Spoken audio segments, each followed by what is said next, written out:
ನೀವಿನ್ನು ನಿಮ್ಮ ಡೈಮಂಡ್ ಕನ್ನಡ ಟಿವಿಗೆ ಸಬ್ಸ್ಕ್ರೈಬ್ ಆಗಿಲ್ಲವೇ? ಹಾಗಿದ್ದರೆ ಸಬ್ಸ್ಕ್ರೈಬ್ ಬಟನ್ ಮೇಲೆ ಕ್ಲಿಕ್ ಮಾಡಿ ಹಾಗೂ ನಮ್ಮ ಹೊಸ ವಿಡಿಯೋಸ್ ಅಪ್ಲೋಡ್ಗೋಸ್ಕರ ಪಕ್ಕದಲ್ಲಿ ಕಾಣುವ ಬೆಲ್ ಬಟನ್ ಮೇಲೆ ಕ್ಲಿಕ್ ಮಾಡಿ. ನಮ್ಮ ಎಲ್ಲ ವಿಡಿಯೋಸ್ಗಳನ್ನು ಲೈಕ್ ಮಾಡಿ, ಶೇರ್ ಮಾಡಿ ಹಾಗೂ ಕಮೆಂಟ್ ಮಾಡಿ.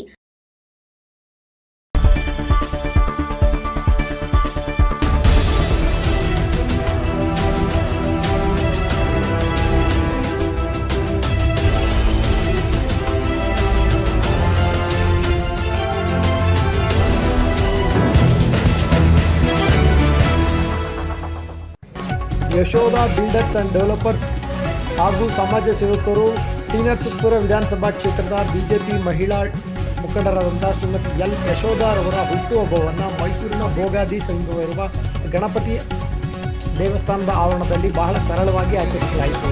ಇನ್ನು ಹುಟ್ಟುಹಬ್ಬದ ಸಂಭ್ರಮಾಚರಣೆಯನ್ನು ಡೈಮಂಡ್ ಕನ್ನಡ ಮತ್ತು ಯೋಗೇಶ್ ಹಾಗೂ ಸ್ಟಾರ್ ಮೈಸೂರು ಸಂಪಾದಕರಾದಂಥ ರಘುರವರು, ದೀಕ್ಷಿತ್, ಕುಮಾರ್ ಸೇರಿದಂತೆ ಇತರರು ಭಾಗಿಯಾಗಿದ್ದರು. ನಂತರ ಮಾತನಾಡಿದರೆ ಅವರು ಹುಟ್ಟುಹಬ್ಬವನ್ನು ಭಾಳ ಸರಳವಾಗಿ ಆಚರಿಸುತ್ತಿರುವುದು ಭಾಳ ಸಂತಸದ ವಿಚಾರ. ನಿಮ್ಮೆಲ್ಲರ ಪ್ರೀತಿ, ಪ್ರೋತ್ಸಾಹ, ಅಭಿಮಾನ ಹೀಗೆ ಇರಲೆಂದು ಶುಭ ಹಾರೈಸಿದರು. ನಂತರ ವಾಹಿನಿ ಮುಖ್ಯಸ್ಥರಾದಂಥ ಡಾಕ್ಟರ್ ಯೋಗೇಶ್ ಅವರು ಮಾತನಾಡಿ, ಮುಂಬರುವ 2028 ವಿಧಾನಸಭಾ ಕ್ಷೇತ್ರದಲ್ಲಿ ಬಿಜೆಪಿ ಮಹಿಳಾ ಅಭ್ಯರ್ಥಿಯಾಗಿ ಸ್ಪರ್ಧಿಸಿ ಟಿ ನರಸೀಪುರ ಕ್ಷೇತ್ರಕ್ಕೆ MLA ಆಗಿ ಬರಬೇಕೆನ್ನುವುದು ನಮ್ಮೆಲ್ಲರ ಆಶಯವಾಗಿದೆ ಎಂದು ಮಾತನಾಡಿದರು. ನಂತರ ರಘುರವರು ಸಹ ಶುಭ ಹಾರೈಸಿದರು. ಇಬ್ಬರದು ಡೈಮಂಡ್ ಟಿವಿ ನಡೆಸುವಂಥ ವಿಶೇಷ ವರದಿ ಪ್ರೇಕ್ಷಕರು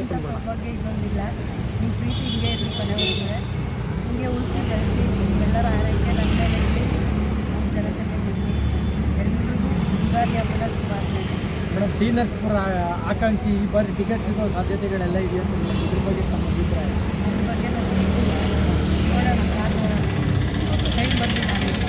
ಮೇಡಮ್, ನೀವು ಹುಟ್ಟುಹಬ್ಬದ ಪ್ರಯುಕ್ತ ಜನತೆಗೆ ಏನು ಹೇಳೋದಕ್ಕೆ ಇಷ್ಟಪಡ್ತಾರೆ? ಎಲ್ಲ ನಾಡಿನ ಸಮಸ್ಯೆ ಕಲಿಬೇಕು. ಯುಗಾದಿ ಹಬ್ಬ ದೇವರು ಅವ್ರಿಗೆ ಆಯಸ್ಸು ಆರೋಗ್ಯ ಹೀಗೆ ಇರ್ತಾರೋ ಸಲ ಯಾವಾಗಲೂ ಅವರು ಚೆನ್ನಾಗಿದೆ ಅಂತ ಬಯಸ್ತೀವಿ. ಅಭಿಮಾನಿಗಳಿಗೆ ನಮ್ಮ ಅಭಿಮಾನಿಗಳಿಗೆ ಎಲ್ರಿಗೂ ನಿನ್ನೆ ನನಗೆ ಇಷ್ಟ ಮಾಡಿರೋರು ಅಷ್ಟು ಜನಕ್ಕೆ ನನ್ನ ಪ್ರೀತಿಯಿಂದ ಅವ್ರಿಗೆ ದೇವರು ಅವ್ರಿಗೆ ಆಯಸ್ಸು ಆರೋಗ್ಯ ಅಷ್ಟೈಶ್ವರ್ಯ ಕಾಪಾಡಲಿ. ಹೀಗೆ ಸದಾ ನಿಮ್ಮೆಲ್ಲ ಅವ್ರಿಗೆ ಪ್ರೀತಿ ಇರಲಿ ಅಂತ ಕೇಳಿ ಅವ್ರ ಇಷ್ಟಾರ್ಥಗಳೆಲ್ಲ ಇದೆ. ಸರಸ್ವತಿಪುರಂ ನಿವಾಸಿ ಹಾಗೂ ಟಿ ನರಸೀಪುರ ಮೈಸೂರು ವಿಧಾನಸಭಾ ಕ್ಷೇತ್ರದ ಪ್ರಬಲ ಆಕಾಂಕ್ಷಿಯಾಗಿದ್ದಂಥ ಶ್ರೀಮತಿ ಯಶೋಧ ಅಕ್ಕನವರು ಹುಟ್ಟುಹಬ್ಬ. ಸೊ ಇವತ್ತು ನಾವು ನಮ್ಮ ಸ್ನೇಹಿತರು ರಘುಗೌಡರು ಎಲ್ಲ ಸೇರಿಕೊಂಡು ಇವತ್ತು ಮೈಸೂರಿನ ಭೋಗಾದಿ ಸಮೀಪ ಇರುವಂಥ ಗಣಪತಿ ಸಮೀಪ ಅವ್ರಿಗೆ ಗೊತ್ತಿಲ್ಲದಂಗೆ ನಾವು ಸರ್ಪ್ರೈಸ್ ಆಗಿ ಅವ್ರಿಗೆ ಹುಟ್ಟುಹಬ್ಬದ ಸೆಲೆಬ್ರೇಟ್ ಮಾಡಿದ್ದೀವಿ. ಅವರಿಗೆ ಈ ಬಾರಿ ಮುಂಬರುವ 2028 ವಿಧಾನಸಭಾ ಕ್ಷೇತ್ರದಲ್ಲಿ ಅವರಿಗೆ ಟಿಕೆಟ್ ಸಿಗಲಿ, ಅವ್ರಿಗೆ MLA ಆಗಲಿ ಅನ್ನೋದು ನಮ್ಮೆಲ್ಲರ ಆಸೆ.